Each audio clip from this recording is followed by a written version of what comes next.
মনিরামপুর উপজেলার ঝাপা এলাকায় স্থানীয় কিছু প্রভাবশালী ব্যক্তির বিরুদ্ধে ৫০ বিঘার মরগান মৎস্যক্ষের দখল ও প্রায় ৪০ লাখ টাকার মাছ লুটপাটের অভিযোগ পাওয়া গেছে।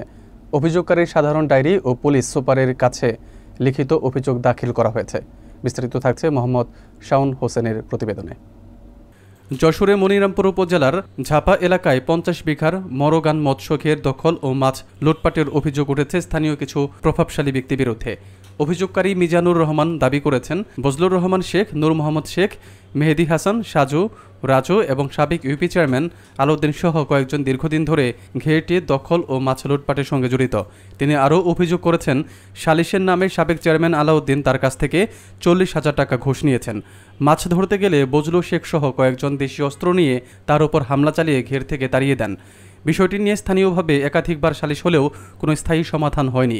ঘটনার পর মিজানুর রহমান মনিরামপুর থানায় সাধারণ ডায়েরি করেছেন এবং এর আগে যশোরের পুলিশ সুপার বরাবরও লিখিত অভিযোগ দিয়েছেন।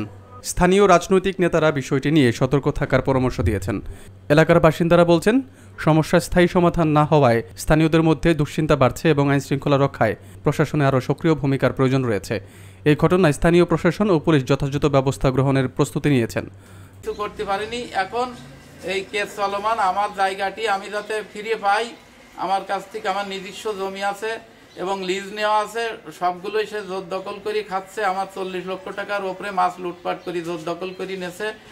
আমি জায়গায় যেতে পারছি না, আমি জানেন নিরাপত্তা নাই। এখন আমার দাবি হলো সুষ্ঠু তদন্ত করে আমি যেন সঠিক বিচারটা পাই। সঠিক বিচার পাইলে আমি অন্যায় করতে রাজি না। তারা আমার জোর দখল করে সমস্ত এলাকার লোকজন সবাই জানে। তারপরও আমার সকল পেপারস রয়েছে, প্রশাসনিক সকল জায়গার সকল পেপারস আমার অনুকূলে, সকল প্রতিবেদন এসপি স্যার সহ, থানা সহ, মৎস্য অফিস সহ, পিবিআই সহ সবকিছু আমার পক্ষে কাগজপাতি A to Z সবই আছে। তারপরও ওরা জোর দখল করে খাচ্ছে।